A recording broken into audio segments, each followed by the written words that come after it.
हम बकरी पालन करेंगे, या कोई सोचे कि हम गाय पालन करेंगे, कोई सोचे कि हम इलेक्ट्रिशियन का काम करेंगे, कोई सोचे कि मोबाइल का काम करेंगे। तो मान लीजिए कि एग्जाम्पल हम लेते हैं कि कोई एक जो ये व्यक्ति है और मोबाइल का काम करना चाहता है, तो अब उसके मोबाइल का काम से संबंधित अब अवसर को ढूंढेगा, पहचानेगा, मोबाइल से रिलेटेड कहाँ कहाँ काम होता है, कहाँ पे मिलता है, क्या रेट में मिलता है, इसका मार्केट में डिमांड है कि नहीं है तो किस चीज का डिमांड है। इन सारी चीजों का पूरी तरह विश्लेषण करने के बाद, एनालिसिस करने के बाद तब जाकर वो डिसीजन लेगा कि हमको एक काम को करना है। जब उसको लगे कि इसमें डिमांड है, मार्केट है और हम इसमें आगे बढ़ सकते हैं, प्रॉफिट कमा सकते हैं, तब वो डिसीजन लेकर आगे बढ़ेगा। और जब आगे बढ़ने का सोचेगा तो तीसरा जो बहुत ही महत्वपूर्ण पार्ट है वो है दृढ़ता से संपादित करना। क्योंकि जब आप काम करने चलिएगा और तो समस्याएं उत्पन्न होना चालू हो जाएगा। और एक गांठ बांध लीजिए कि जहां काम है वहां समस्या है और समस्याएं रहेंगी। तो उस समस्याओं को समाधान हम तभी कर पाएंगे जब आप अपने आप में एक कमिटमेंट करेंगे कि एनी हाउ एनी कॉस्ट, चाहे जो कीमत देनी पड़े, जो समय देना पड़े, हम इस काम को पूरा करेंगे। एक कमिटमेंट आपके अंदर होनी चाहिए, तभी आपको सफलता मिलेगी। उसके बाद चौथा पॉइंट है सूचनाओं को खोजना। एक बहुत ही इंपॉर्टेंट फैक्टर है आपके रोजगार के लिए। सूचना जब खोज लिए तो सूचनाओं को खोजने में क्या है कि आपको ध्यान देना है कि कोई भी व्यवसाय करने के लिए सबसे बड़ा जरूरी चीज है कि मार्केट होना बहुत जरूरी है। मार्केट में उसका डिमांड है कि नहीं है, तो ये हम कैसे पता करेंगे? ये हम सूचनाओं के द्वारा पता करेंगे।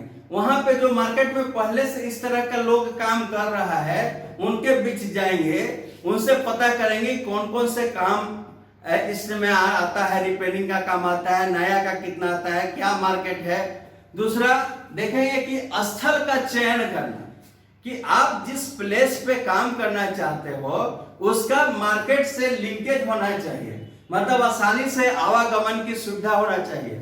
ऐसा नहीं कि कोई एक कोना में खोल दिए और वहां पे कस्टमर आए ही नहीं, तो वैसे में आपका बिजनेस चलेगा नहीं। तो बिजनेस चलाने के लिए आपको जहां कम्युनिकेशन अच्छा हो, लोग ज्यादा से ज्यादा वहां पे आ सकें, वैसा स्थल का चयन करना है। दूसरा, वहां से आपका प्रोडक्ट या सामान को आसानी से सेल करने के लिए, लाने के लिए, पार्ट्स के लिए अच्छा मैकेनिक मिले, अच्छा उसको सर्विसिंग दे सके, उसकी सुविधा हो। इन सारी चीजों का भी सूचना में आपको कार्य शुरू करने से पहले खोजना है। उसके बाद उत्तम गुणवत्ता के प्रति चिंतन।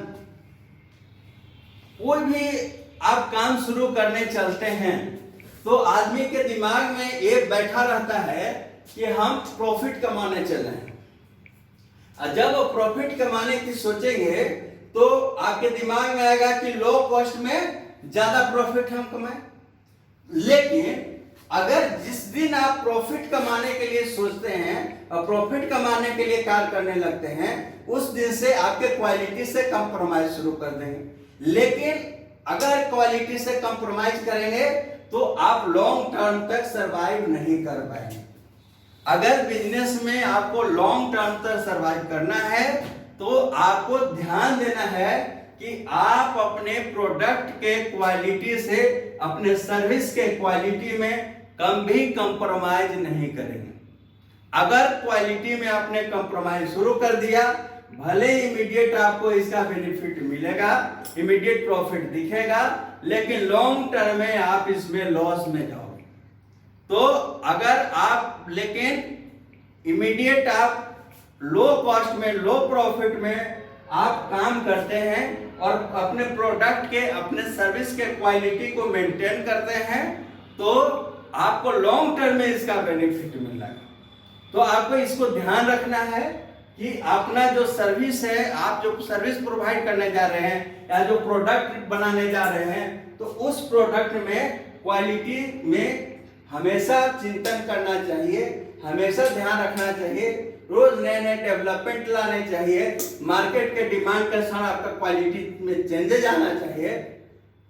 ये देखिए कि आज तक जितने भी प्रोडक्ट हैं, अच्छे अच्छे से ब्रांडेड कंपनी के भी प्रोडक्ट, अगर जिसने क्वालिटी से कंप्रोमाइज किया वो या तो बंद हो गया या उसका डिमांड कम गया।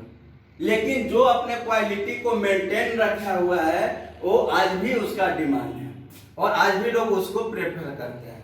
तो आपको इस बात को ध्यान रखना है कि उत्तम गुणवत्ता के प्रति चिंतित रहना है, हमेशा अपने प्रोडक्ट क्वालिटी के प्रति चिंतित रहना है। उसके बाद छठा है कार्य को संपन्न करने के प्रति प्रतिबद्धता। मान लिया कि जो कोई काम आप लेते हैं तो उस काम को करने के लिए आपके में एक कमिटमेंट होना चाहिए कि एनी हाउ एनी कॉस्ट, किसी भी कीमत पर और समय चाहे जो हमको देना पड़े, कस्टमर से जो कमिटमेंट हमने किया है उस कमिटमेंट पे हमको खरा उतरना पड़ेगा, चाहे उसके लिए हमको लॉस भी सहना पड़े। इसको मैं एक एग्जांपल से आपको स्पष्ट करना चाहता हूं कि मान लिया कि कोई एक मनोज नाम का व्यक्ति है जो कि एक इवेंट मैनेजमेंट का कार्य को करता है और 6 महीना पहले, अभी जैसे मई जून का महीना है, इस समय वो इवेंट मैनेजमेंट का एक कॉन्ट्रैक्ट लेता है कि अक्टूबर नवंबर में उनके फैमिली में एक, मान लीजिए कि संतोष नाम के व्यक्ति हैं, उनके साथ एग्रीमेंट होता है कि अक्टूबर नवंबर में उनके फैमिली में एक फंक्शन होना है, शादी का फंक्शन होना है। उस फंक्शन में इवेंट मैनेजमेंट का काम ये मनोज करेंगे।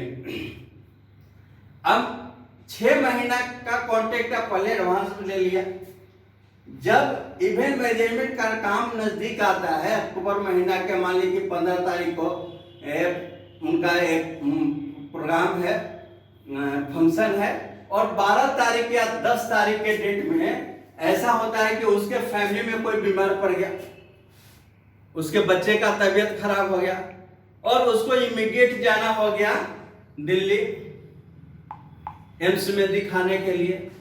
एट ए टाइम अगर वो मनोज संतोष जी को कहता है कि भैया ऐसा है कि हमारा घर में ऐसे ऐसे समस्या उत्पन्न हो गई है, ऐसे ऐसे प्रॉब्लम्स आ गए हैं, अब हम आपका काम नहीं ले सकते, आप दूसरे से करवा लेंगे, तो क्या होगा?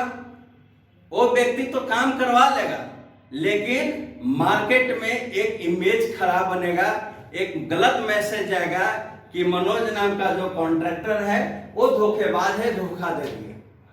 लेकिन अगर इसी काम को मनोज ऐसे करता है कि अपने जैसे काम करने वाले दूसरे व्यक्ति के साथ अपने कॉन्ट्रैक्ट को ट्रांसफर करता है और उससे कहता है कि भाई ये जो कॉन्ट्रैक्ट हमने लिया था 20,000 30,000 जो भी अमाउंट का लिया था, सारा अमाउंट आपको हम दे देंगे, लेकिन उस व्यक्ति के पास 6 महीना पहले हमने कॉन्ट्रैक्ट लिया है और हमारे घर में प्रॉब्लम हो गया है, आप इसको कॉन्ट्रैक्ट को करो।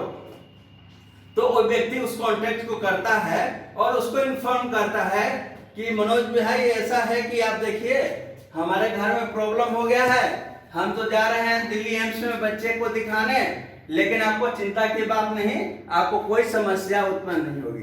तो इस कार्य में मनोज कॉन्ट्रैक्टर को कोई प्रॉफिट नहीं हुआ, बट आने वाले भविष्य में, आने वाले दिनों में उस संतोष व्यक्ति अपने जैसे अपने रिलेटिव, अपने जान पहचान के जो भी व्यक्ति होंगे उनके पास रेफरेंस देगा कि आप कहीं भी कैसे भी रहो, आप उस मनोज को कॉन्ट्रैक्ट दे दो और वो आप सो जाओ, आराम से वो पूरा होगा। तो ये होता है कि कार्य संपन्न करने के प्रति प्रतिबद्धता, यानी आप भी काम कर रहे हैं तो किसी कस्टमर के साथ वो कंसाइनमेंट किए हैं, कोई एग्रीमेंट कर रहे हैं या प्रोडक्ट सर्विस देने का बात कर रहे हैं, तो 100% आपका प्रयास होना चाहिए। हो ना हो ये बात की बात है, लेकिन आपका 100% प्रयास होना चाहिए कि उस कार्य को हम पूरा करें। और हमेशा उसको प्रतिबद्ध होना चाहिए। उसके बाद है दक्षता के प्रति चिंतन। ये दक्षता क्या है? देखिए, जब हम लोग व्यवसाय शुरू करते हैं तो हम लोग के दिमाग में एक पिक्चर बनता है कि चूंकि शुरू हम अपना व्यवसाय कर रहे हैं तो इसमें क्या है कि अनस्किल्ड लेबर को लेंगे, कोई ऐसा लेबर जिसको हमको कम पेमेंट करना पड़ेगा, और उसको अगर लेते हैं तो क्या होगा?